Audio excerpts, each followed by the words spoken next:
Ketika kita menjatuhkan gelas kaca ke lantai marmer, kita tidak berharap gelas itu melayang atau tetap utuh.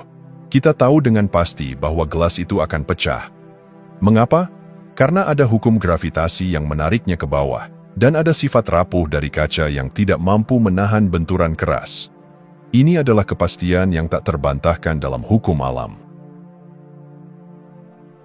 Sama halnya dengan perhitungan sederhana, 2 tambah 2 selalu menghasilkan 4. Tidak peduli siapa yang menghitung atau di mana perhitungannya dilakukan. Matematika tidak berubah, tidak bergantung pada suasana hati kita atau kondisi dunia di sekitar kita. Dalam kehidupan yang sering kali tampak kacau dan penuh ketidakpastian, hukum-hukum alam ini memberikan fondasi yang kokoh. Ketika kita memahami bahwa alam semesta beroperasi dengan aturan yang konsisten, kita bisa melihat pola yang tersembunyi di balik apa yang tampak sebagai kekacauan. Air selalu mengalir dari tempat tinggi ke rendah. Bumi terus berputar pada porosnya, menciptakan siang dan malam tanpa pernah meleset. Bintang-bintang di langit mengikuti jalur yang telah ditentukan, membentuk konstelasi yang sama dari generasi ke generasi. Kesadaran akan kepastian ini bisa mengubah cara kita memandang hidup. Jika hukum gravitasi selalu bekerja, jika pola matematika selalu konsisten, mungkinkah ada hukum lain yang juga mengatur aspek kehidupan manusia, termasuk kesuksesan dan kekayaan? Jika kita bisa memahami hukum gravitasi untuk membangun pesawat yang bisa terbang, atau memahami hukum kelistrikan untuk menerangi kota, apakah kita juga bisa memahami hukum kekayaan dan menerapkannya untuk mencapai kesejahteraan? Sains menunjukkan kepada kita bahwa ketidaktahuan bukan berarti ketidakmungkinan. Dulu, manusia mungkin menganggap listrik sebagai sesuatu yang mistis, hingga akhirnya mereka memahami dan mengendalikannya. Demikian pula, banyak orang masih menganggap keberhasilan atau kekayaan sebagai sesuatu yang misterius, hanya milik segelintir orang yang beruntung. Padahal, bisa jadi ada hukum-hukum yang bekerja di baliknya, hukum yang dapat dipelajari, dipahami, dan diterapkan dengan cara yang sama seperti kita memahami hukum alam lainnya. Dengan memahami bahwa ada keteraturan dalam semesta ini, kita bisa melangkah lebih jauh, mencari pola, mempelajari prinsip-prinsip, dan akhirnya menyelaraskan diri dengan hukum-hukum yang memungkinkan kita meraih hidup yang lebih bermakna dan sejahtera.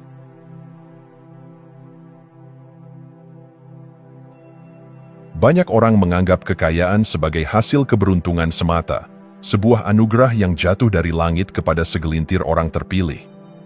Namun, jika kita melihat lebih dalam, kita akan menemukan bahwa kekayaan, seperti gravitasi atau listrik, mengikuti prinsip-prinsip tertentu yang dapat dipelajari dan diterapkan. Sama seperti seorang ilmuwan yang memahami hukum alam untuk menciptakan penemuan baru, kita pun bisa memahami hukum kekayaan untuk menciptakan kehidupan yang makmur. Kekayaan bukan sekadar tentang bekerja lebih keras. Jika kerja keras adalah satu-satunya syarat untuk menjadi kaya, maka para buruh yang bekerja dari pagi hingga malam seharusnya menjadi miliarder. Namun kenyataannya, kekayaan lebih berkaitan dengan cara berpikir dan tindakan yang selaras dengan hukum kelimpahan. Ada pola, strategi, dan prinsip yang telah diterapkan oleh mereka yang berhasil membangun kekayaan berkelanjutan. Salah satu prinsip utama dalam penciptaan kekayaan adalah kesadaran bahwa segala sesuatu dimulai dari pikiran. Orang kaya berpikir dalam kerangka kelimpahan, bukan kelangkaan. Mereka melihat peluang di mana orang lain melihat rintangan. Mereka memahami bahwa uang bukanlah tujuan akhir, melainkan alat yang dapat digunakan untuk menciptakan nilai dan kesejahteraan bagi lebih banyak orang. Lebih dari sekadar strategi finansial, ada prinsip spiritual yang mendasari penciptaan kekayaan sejati. Kekayaan yang berkelanjutan tidak dibangun di atas ketakutan atau keserakahan, tetapi di atas rasa harmoni dengan diri sendiri dan alam semesta. Ketika seseorang selaras dengan nilai-nilai integritas, inovasi, dan kontribusi, uang akan mengalir sebagai konsekuensi alami dari nilai yang diberikan kepada dunia. Orang-orang yang benar-benar kaya memahami bahwa uang hanyalah cerminan dari nilai yang mereka ciptakan. Mereka tidak mengejar uang untuk sekadar menumpuknya, melainkan untuk menggunakannya sebagai alat untuk mencapai tujuan yang lebih besar, kebebasan, kesejahteraan, dan dampak positif bagi sesama. Dengan memahami bahwa kekayaan adalah ilmu yang dapat dipelajari, kita membuka pintu bagi kemungkinan tak terbatas. Kita tidak lagi merasa menjadi korban keadaan, tetapi menjadi arsitek kehidupan kita sendiri. Seperti seorang ilmuwan yang bereksperimen dengan hukum alam, kita pun bisa bereksperimen dengan prinsip-prinsip kekayaan, menguji, belajar, dan terus berkembang hingga kita menemukan formula yang bekerja untuk kita.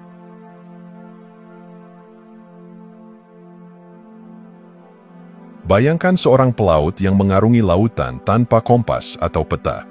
Ia bisa saja berlayar dengan angin yang kencang dan ombak yang ganas, tetapi tanpa arah yang jelas, ia hanya akan terombang-ambing tanpa tujuan. Begitu pula dengan kehidupan, tanpa visi yang jelas, kita hanya bergerak tanpa arah, terbawa arus keadaan, tanpa pernah benar-benar mencapai pelabuhan impian kita.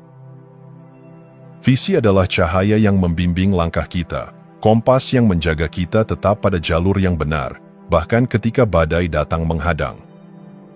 Tanpa visi, kita mudah terjebak dalam rutinitas tanpa makna, teralihkan oleh gangguan, dan kehilangan semangat di tengah jalan. Namun, dengan visi yang kuat, bahkan rintangan yang paling sulit pun menjadi batu loncatan menuju kesuksesan. Sebelum melangkah, kita perlu mendefinisikan apa arti kaya bagi diri kita sendiri. Bagi sebagian orang, kekayaan berarti memiliki rumah mewah dan rekening bank yang melimpah. Bagi yang lain, kekayaan adalah kebebasan untuk melakukan apa yang dicintai tanpa terikat oleh kewajiban finansial. Tidak ada definisi yang benar atau salah, tetapi yang terpenting adalah kejelasan. Jika kita tidak tahu apa yang kita cari, bagaimana mungkin kita menemukannya? Visi yang jelas bukan hanya membantu kita menentukan tujuan, tetapi juga memberi kita kekuatan untuk bertahan dalam menghadapi tantangan. Bayangkan seorang pengusaha yang memulai bisnis dengan penuh semangat, tetapi kemudian menghadapi kegagalan, kritik, dan kesulitan modal. Tanpa visi yang kuat, ia mungkin menyerah dan kembali ke zona nyaman. Tetapi jika ia memiliki gambaran yang jelas tentang kesuksesan yang ingin ia capai, kegagalan hanya menjadi sebuah rintangan kecil dalam perjalanan panjangnya.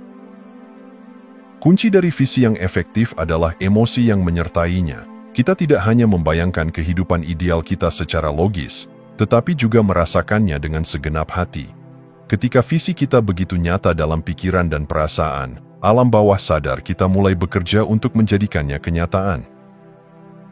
Hidup tanpa visi seperti berlayar tanpa tujuan, kita mungkin bergerak, tetapi tidak akan pernah benar-benar sampai. Dengan visi yang jelas dan kepercayaan yang kuat, kita tidak hanya menjadi penumpang dalam hidup, tetapi menjadi kapten yang menentukan arah perjalanan kita sendiri.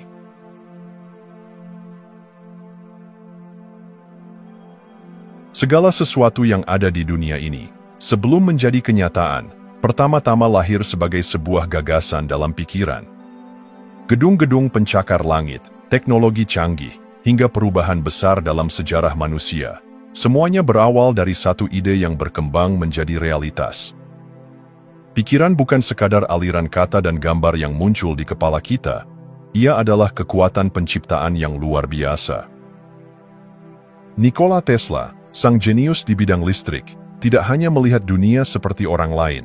Ia membayangkan, merancang, dan menguji eksperimennya dalam pikirannya sebelum membangun apapun di dunia nyata. Ini adalah bukti bahwa dunia batin kita adalah tempat pertama di mana penciptaan terjadi. Jika kita ingin mengubah hidup, kita harus mulai dari tempat yang paling mendasar, pikiran kita sendiri.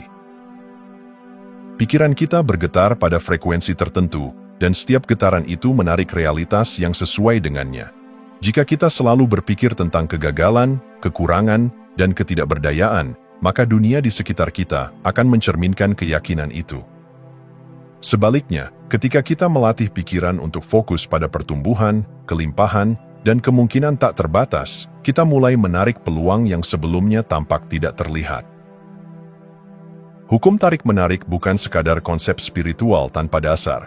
Ia bekerja selaras dengan bagaimana otak kita memproses informasi. Pikiran yang dipenuhi dengan keyakinan positif akan mulai mencari bukti dari dunia luar yang mendukung keyakinan itu.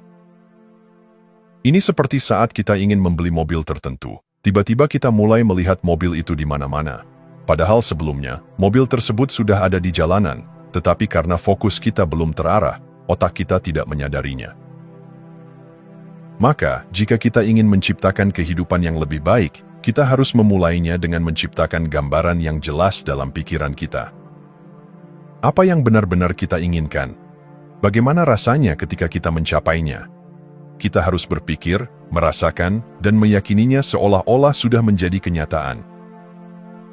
Kehidupan bukan hanya tentang apa yang terjadi pada kita, tetapi tentang bagaimana kita menciptakan dan menanggapi realitas. Ketika kita memahami bahwa segala sesuatu berawal dari pikiran, kita menyadari bahwa kita bukan korban keadaan, melainkan arsitek kehidupan kita sendiri.